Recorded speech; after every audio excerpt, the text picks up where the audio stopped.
හිතලා බලන්න එකම එක මොහොතකට එකම එක හැඟීමකට පුළුවන් ද කෙනෙක්ගේ මුළු ජීවිතේම වෙනස් කරන්න. ඇත්තටම සමහර වෙලාවට කටු කැත්තකට වඩා ලස්සන බොරුවක් කොච්චර හොඳද කියලා හිතනව නේද? අන්න ඒ ආසාව වටා තමයි අද අපි කතා කරන මේ කතාව ගොඩනගන්නේ. අපි බලමු මේකේ ඇතුලේ මොනවද තියෙන්නේ කියලා. හොඳයි. මේ කතාවේ ඉන්න ප්‍රධාන චරිතේ එයා හරිම ලැජ්ජාශීලී තනිකමම ඉන්න නිලධාරියෙක්. එයාට නිතරම හිතෙන්නේ එයා අනිත් අය අතරට කොහෙත්ම ගැලපෙන්නේ නැහැ කියලා. ඒත් එකපාරටම කවුද කියලා දන්නේවත් නැති කෙනෙක් එක්ක වෙන පුංචි සිදුවීමක් එයාගේ මුළු ලෝකයම කනපිට හරවනවා. ඒක ඇත්තකම අහම්බයක්. ඒත් ඒ අහම්බය තමයි හැමදේම වෙනස් කරන්නේ. ඔන්න ඔය සිදුවීමත් එක්ක එයාගේ හිත ඇතුලේ හරිම ප්‍රබල මනහකල්පිත ලෝකයක් නිර්මාණය වෙනවා. එයාගේ අඳුරු නීරසැත්ත ජීවිතයට වඩා හාත්පසින්ම වෙනස් පාට ලෝකයක්. හරි. අපි කතා කරන මේ සිදුවීම තමයි ඇන්ටන් චෙකොෆ්ගේ The Kiss. එහෙමත් නැත්නම් හාදුව කියන කෙටි කතාවේ හරියටම හදවත. අපි දැන් මේ කතාවේ විස්තර ටිකක් බලමු. හොඳයි. මෙන්න අපේ කතාවේ ප්‍රධාන චරිතය රියාබොවිච්. එයාට ජෙනරල් කෙනෙක්ගේ සාදයකදී දැනෙනවා එයා කොච්චරනම් නොබැදගත් අමුතු කෙනෙක්ද කියලා. තමන්ගේ පෙනුම ගැන, මේ ලැජ්ජාශීලීකම ගැන එයාට තියෙන හරිම දුකක්. ඉතින් මේ සාදයේ තියෙන අපහසුතාවයෙන් බේරෙන්න හිතාගෙන රියාබොවිච් අඳුරු කාමරයකට යනවා. අන්න එතනදී තමයි මේ කතාවේ හැමදේම වෙනස් කරන සිදුවීම වෙන්නේ. කවුද කියලා දන්නේ නැති කාන්තාවක් දුවගෙන ඇවිත් වැරදීමකින් හෝ සිප ගන්නවා. ඒක ඇත්තටම තත්පර ගානක හිතාගන්නත් බැරි දෙයක්. ඇත්තටම ඊ හාදුව තිබුණේ තත්පර කිහිපයයි. ඒත් ඒකෙන් පස්සේ රියාබොවිච්ගේ හිත ඇතුලේ වෙන දේ තමයි මේ කතාවේ නියම හරය.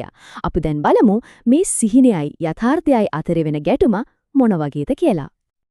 සිග්මන්ඩ් ෆ්‍රොයිඩ් කියනවා වගේ අපි වේදනාවෙන් ගැලවෙන්න මායාවන් වලට කැමැති. මොකද ඒකෙන් සතුටක් ලබන්න පුළුවන්. රියාබොවිච්ට වෙන්නේත් හරියටම ඒක.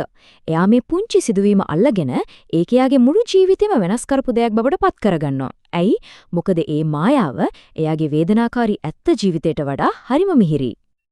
හොඳයි. දැන් මේ ස්ලයිඩ් එක බැලුවම එයාගේ ලෝක දෙක අතර තියෙන අහසයි පොළොවයි වගේ වෙනස පැහැදිලිවම පේනවා. බලන්නකෝ එයාගේ මනහා කල්පිත ලෝකයේ ඇතුලේ එයා කොච්චර නිර්භීත ආදරය ලබන කෙනෙක්ද. ඒත් ඇත්ත ජීවිතේ එයා තාමෙත් අර ලැජ්ජාශීලී තනිකමින් ඉන්න නොවැදගත් නිලධාරියාම තමයි. මේකෙන් අපිට තේරෙනවා මේක රියාබොවිච්ගේ විතරක් කතාවක් නෙවෙයි කියලා. තොමස් වුල්ෆ්ගේ කෙටි කතාවක්වත් තියෙනවා දුම්රිය රියදුරෙක්. එයාත් අවුරුදු 20ක් තිස්සේ ගොඩනගාගත්තු හරිම ලස්සන සිහිනයක් ඇත්ත ලෝකයක ගැටුනම කුඩුපට්ටම් වෙලා යනවා. ඉතින් මේ තේමාව අපි හැමෝටම පොදුයි. ඉතින් පැහැදිලි නේද? එයා ඇත්ත ජීවිතෙන් පැනලා යන්න එයාටම කියලා කතාවක් හදා ගන්නවා.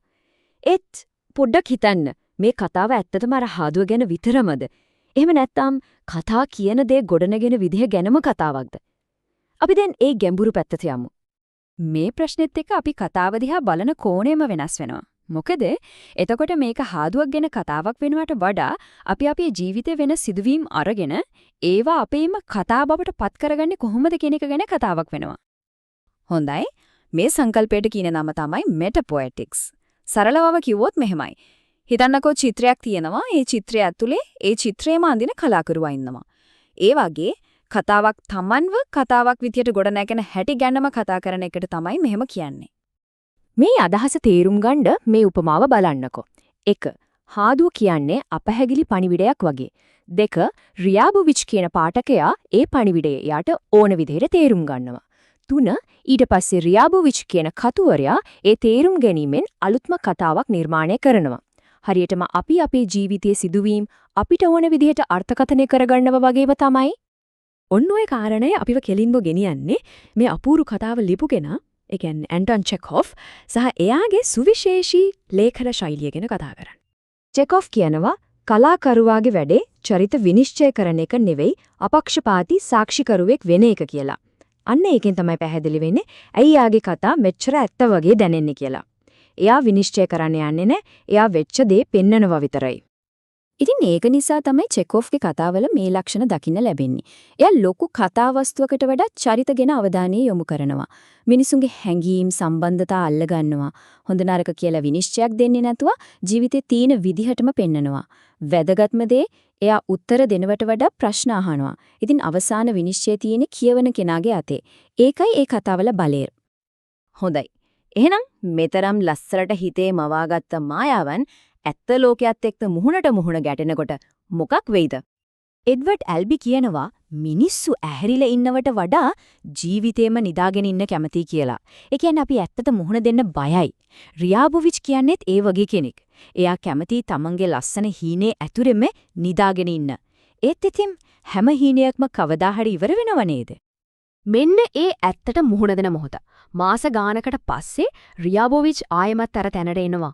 ඒත් එදා තිබුණු ඒ මායාව දැන් කොහෙවත් නැහැ. එයාගේ ලස්සන බොරුව ඇත්ත ලෝකයේ තියෙන සංවේදී දේවල්, ගඟ ළඟ තියෙන සීතල තෙත තුවාය වගේ දේවල් එක ගැටිලා සම්පූර්ණයෙන් කුඩුපට්ටම් වෙලා යනවා.